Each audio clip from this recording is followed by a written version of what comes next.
Now the next line is written as the melting point is 1535 degrees centigrade and the latent heat is 270 kilojoule per kilogram. So what does this mean? It means that iron is taken at a temperature much beyond its melting point temperature. That is, its melting point is given 1535 and it is heated up to 1650 degrees centigrade. So at 1535 degrees centigrade, the iron melts. Melts means its bonds are broken and the solid iron ore is converted into molten iron. The next statement is the specific heat in solid state is 0.502. So what does the specific heat means? Now it's clear to you. Just refreshing your concepts again. Specific heat means to the storage capacity, the heat storage capacity of the element. So its unit is kilojoule per kilogram Kelvin. So specific, here it is written as specific heat of solid in solid state is, just highlighting the sentence again, in solid state is 0.502. So it means that it absorbs 0.502 kilojoule of energy in going from 1 degree centigrade temperature difference for per kilogram of iron ore. And in liquid state, the specific heat is given to be 29.93 upon its atomic weight, and the atomic weight of iron is 56. Now the next statement written is, if the density in molten state is this much, so the numerical is giving us the density of the iron ore in molten state, and the volume of the furnace is 3 times the hourly melting rate. So what does this mean? It means that the how much iron ore is melted hourly. How much it is melted? It is melted 5,000 tons or 5,000 kilogram per hour. Then the capacity of the furnace is just its 3 times. Okay, that's its written 3 times the hourly melting rate. Its volume. Now its volume is this much.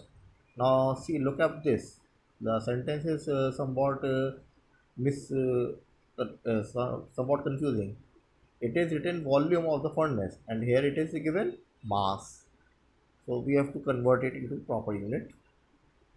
Now they are saying find the dimension of the cylindrical furnace. There's given one more thing, that the furnace is, the shape of the furnace is cylindrical in nature. For if the length of to diameter ratio is 2, and they have given the atomic weight also. So what does the length to diameter ratio means?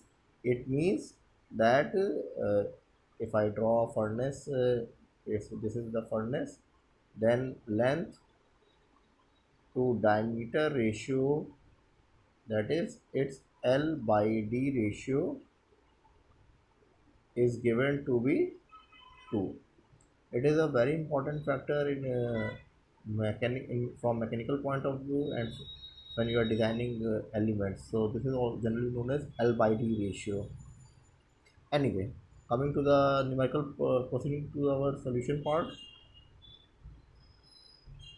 Heat required. First of all, we will calculate what is the amount of heat required to melt 50 the iron ore, 1 kilogram of iron ore at which is at 15 degree centigrade to a molten metal at 1650 degree centigrade. So how we are going to proceed? Let's look at that. First of all, heat required to raise the temperature from 15 degree centigrade to 1535. And where this 1535 is coming from? It is the melting point of the iron. Therefore till this point we are giving the sensible heat, so that's why it is written separately. Then it is the latent heat. Why? Because now at 1535 degree centigrade the iron ore will melt. therefore it will change its phase. And as I have explained to you earlier that during the phase change we are giving the latent heat and no rising temperature is recorded during the phase change. So therefore it since iron ore is also changing phase, so it is a latent heat. Next is heat required to raise the temperature from 1535 to 1650. Why?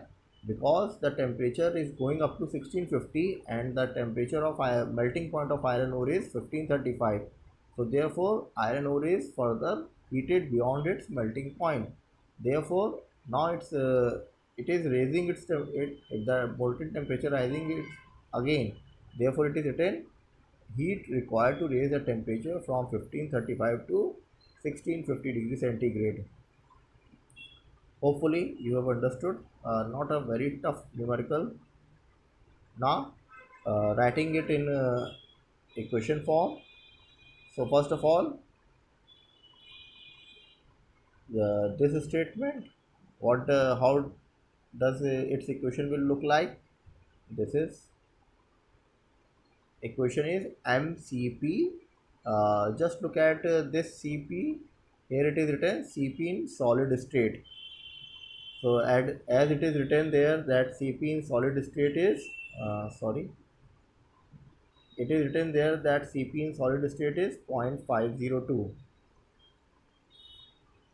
into delta t, mcp delta t plus ml.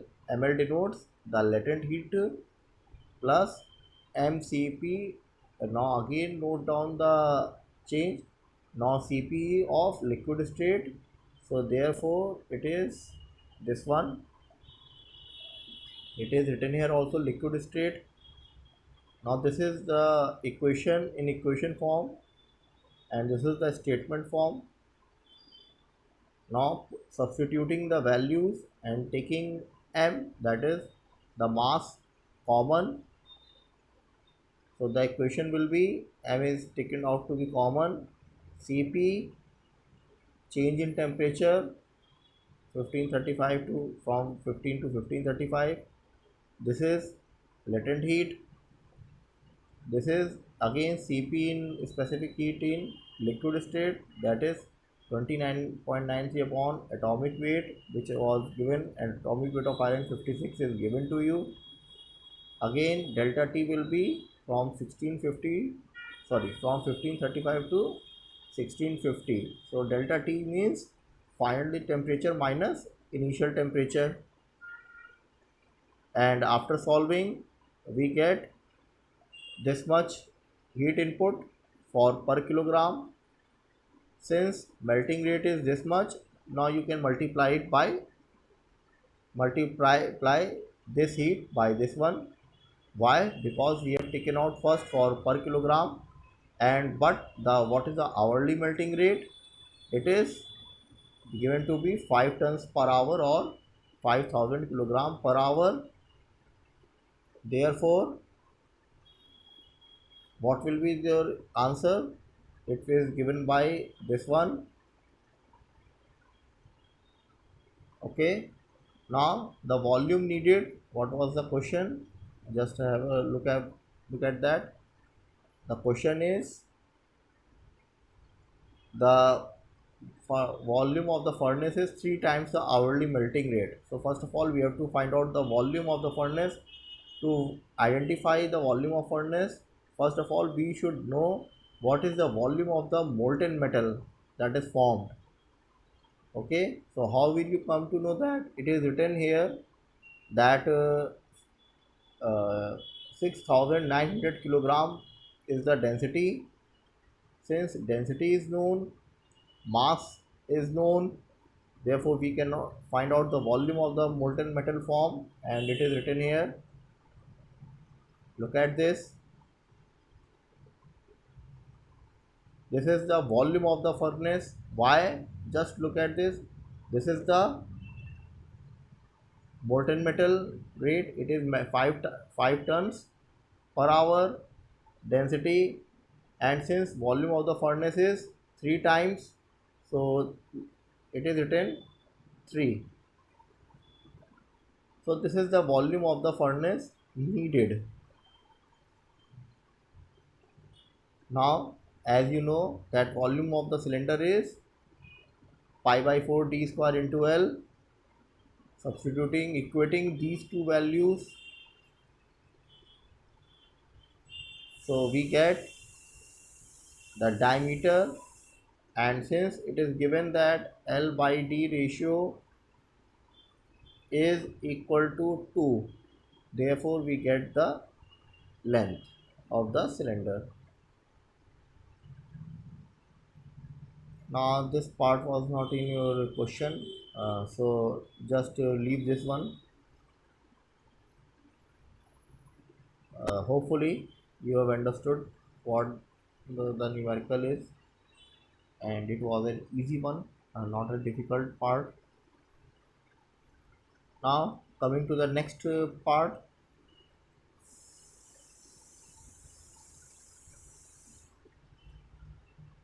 macroscopic point of view and microscopic point of view. So students, till now you have read about macroscopic and microscopic point of views. So now these point of views are in much more detail. Previously you have learned only its classification, that what is microscopic approach and what is microscopic approaches. Now it is described here a little bit more in detail. Then we will discuss about the macroscopic and microscopic energies. That means what are those and how they differ from each other. Just look up these things. What are these? So the microscopic point of view considers variables or characteristics of a system. Now you must be aware of what is the characteristics of a system. That is pressure, temperature, volume are the characteristics of a system. Characteristic means properties, and properties means which do not change with the uh, system following any path. That is, they are path independent, like pressure and temperature, which can be sensed by human and measured directly by instruments. So pressure, temperature, volume can be sensed by human eye, and also it can be measured by simple instrument, as I have discussed earlier also. Now next statement is, it does not consider the events occurring at the molecular level. So as I have discussed earlier, in macroscopic approach we are not considered about the what is going on at the molecular level or the molecular activity. It is not considered in macroscopic approach, and we are generally considered with the overall effect of the action of the molecule. So what does this mean? What does the word sorry for that, what does the word overall effect mean? So overall effect means that for example, if we want to measure tire sorry pressure within the tire of an automobile, so we are not going to consider about the molecular activity. We will just put up the barometer and measure and say, okay, the pressure inside the automobile tire is this much. So this means the overall effect of the action of molecules, that, and what is that, that comes up on the barometer. So that is the overall effect, not the individual action. We are not considering of the individual action of the molecules. The characteristic approach feature of macroscopic approach are some important characteristic are, first one, as discussed earlier, no attention is focused on the behavior and structure of the individual particle. That means we are not considered about the structure, that is, it is a FCC structure, BCC structure, and all that which you have might have studied in your school level chemistry. So no attention is focused on the behavior and structure of the individual particle. The volume of considered are very large as compared to the molecular dimension. That means the volume of the system is large enough, so as compared to the molecular dimension. Third point, only few variables are needed to describe the system. That means you can assign few variables, that is a pressure and temperature can describe the system, that okay, it is here at this point. So that's why it is written here, a few variables are needed to describe the system. Third point, it requires simple mathematical formulae for analysis. So this will be clear in your further modules that what does this mean. Right now you can just understand that only simple formulas are required. Just for example, pressure is equal to force upon area. So you only need to know area and the pressure, which you can measure by the barometer by simple device, and you can come to know the force. Next, the behavior and activities of molecules are time averaged. What does this mean, time average? That means we don't we take the whole behavior of the system within a certain period of time, that is for an hour, for an not on a certain instant behavior. So these are the some macroscopic point of view. Now the microscopic point of view, what they are. So microscopic point of views are, first of all, it considers variables or characteristics of a system at molecular level. That means now we are concerned about the molecular activity. That is why microscopic point of view. And in this approach, matter is considered to be composed of large number of tiny particles called molecules. So here, since we are considering the molecular behavior, so mo- molecular activity is being considered, and the behavior of the system is described by summing up the behavior of groups of molecules. So what does this statement means?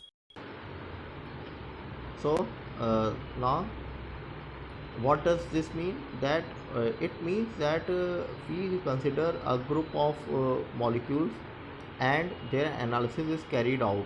That means a bunch of molecules is created, taken everywhere, supposedly in a container a bunch of molecules is considered, and their average and their activity is considered by summing up the behavior of all the groups of molecules. So its characteristics are, microscope characteristics are, requires a complete knowledge of the structure of matter.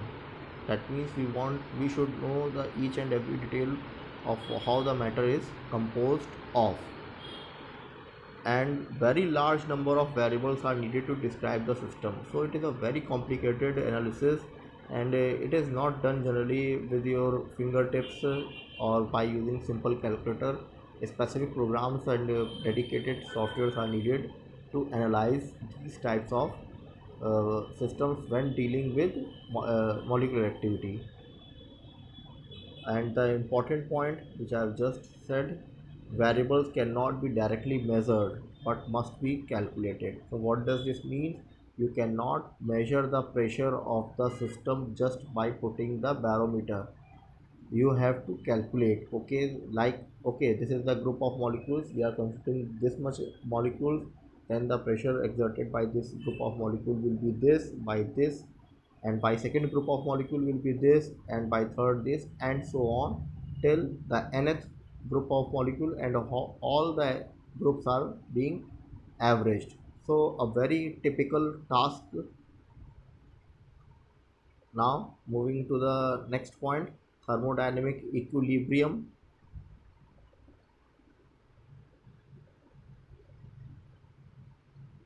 So as I've discussed earlier, an equilibrium, also thermodynamic equilibrium. Now further in detail, a system is said to be in a state of thermodynamic equilibrium when no change in any macroscopic properties registered, and if the system is also from the surrounding. So what does this mean? That only macroscopic property changes are to be registered, not the micro. And next is, when the condition for the following three types of equilibrium are satisfied, then the system is said to be in a state of thermodynamic equilibrium. This is an important point.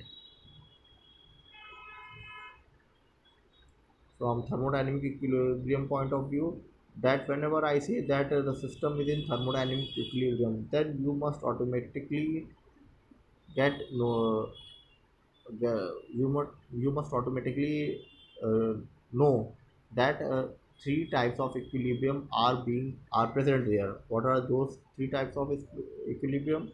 First one is mechanical equilibrium. What does this mean? A mechanical equilibrium means there is no unbalanced force within the system itself and also between the system and surrounding.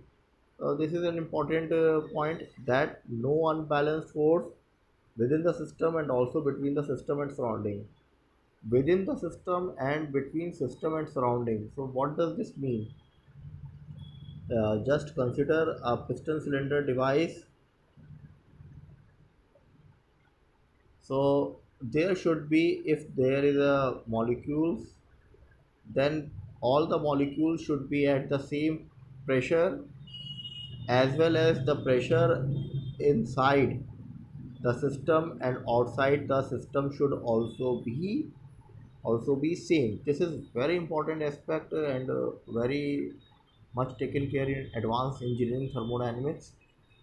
Till now you can understand that there should be no unbalanced force within the system itself and within the system and surrounding itself, and this last statement is repeated everywhere, that is between system and surrounding and within the system.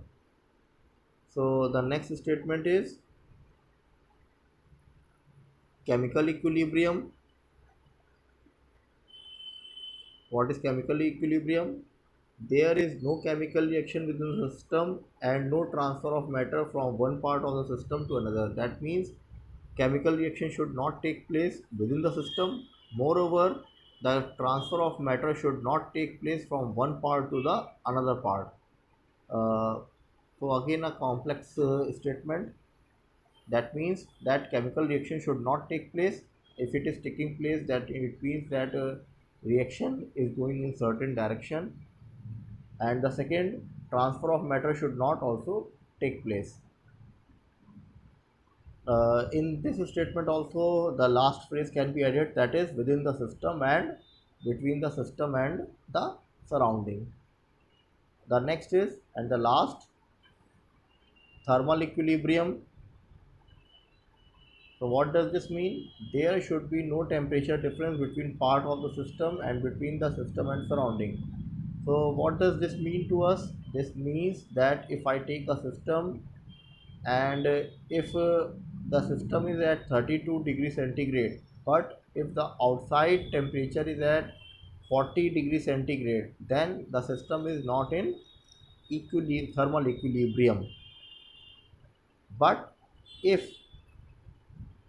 the inside temperature is at 32 degrees centigrade and outside temperature is also at 32 degrees centigrade, then the system is said to be in thermal equilibrium.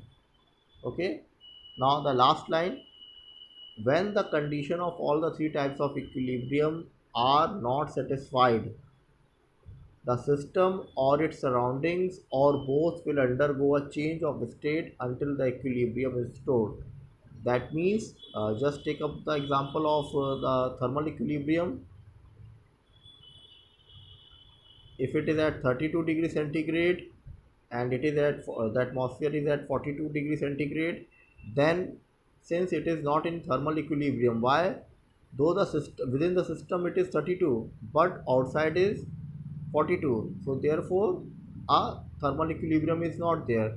So therefore the system will move in such a way so as to restore the equilibrium. That means the heat transfer from outside will take place to the into the system, so that the temperature can be maintained equal, or equilibrium shall be achieved. As soon as the equilibrium is achieved, the system is said to be in thermal equilibrium, and hence the equilibrium is restored. So that's why it is written that when the condition of all the three types of equilibrium are not satisfied, a negative statement is present, then the system or surroundings or both, that is either the system or surrounding or both, that means any thing can happen, that is a system may go or surrounding may go to the change, or both may mutually go to the change and system until the equilibrium is restored. So this is an important statement. So I think you are clear enough. What are these three types of equilibrium? Now the next topic is energy and its forms. So it is an easy topic, since energy is a fundamental concept. And what is energy? The definition of energy is given by various authors from the book which I have referred. It is Yunus and Senchel, and they have defined energy as capability to produce an effect. So this is their opinion regarding the energy. So energy can be stored within the system and can be transferred from one system to another, and energy can be exist in various forms such as thermal, potential, chemical, electrical, mechanical, kinetic, nuclear, magnetic. So these are various types of energy which you know very well. Moving toward the next slide. So the total energy E of a system consists all listed above, and total energy on a unit mass can be written as, that means if you I want to know the energy per unit mass, then I will divide it by the mass m. Okay. Now in thermodynamics, the total energy of the system is categorized as, now again there are two types of energy, macroscopic energy and microscopic energy. What does the macroscopic energy means? Macroscopic energy means that a system possesses as a whole with respect to some outside reference frame. So this is important point, that a macroscopic energy is the energy which is with respect to some outside reference frame. So what does, like kinetic energy and potential energy. So kinetic energy with respect to some outside reference frame is half mv square, or on per unit mass basis it will be only mv square, sorry, v square by 2. Okay. And what is potential energy? It is due to the gravity and is denoted by mgh, and on a unit mass basis it will be rho gh, sorry, gh only. Now the microscopic energy, it refers to energy related to the molecular structure of a system and the degree of molecular activity. That means the energy possessed by due to the molecular structure is known as microscopic energy. Also the molecular activity is also known as microscopic energy. The most important is they are independent of the outside reference frame, that is they are independent. Now the sum of all microscopic energy and is called the internal energy. That means a term is used to represent all types of microscopic energy, and that is known as internal energy of the system, and it is denoted by capital U. So now further, now onwards you must remember that whenever I am writing capital U, then it means only the internal energy of the system. Now in the absence of these types of energies, that is magnetical, electrical, surface tension, the total energy of a system is given by internal energy, kinetic energy and potential energy, and on a unit mass basis it is given by this much. So this was the concept behind the microscopic energy and macro and microscopic energy. Now you must know the important point here is that you must know the internal, what is internal energy and what is total energy. So in general, this total energy is obtained by assuming the absence of magnetic field, electric field and surface tension. If these are also considered, then they can be added here, that is magnetic field plus electrical field plus surface tension, they all can be added if they are of importance. And on a unit mass basis, the the total energy can be written as this one, or kilojoule per kilogram.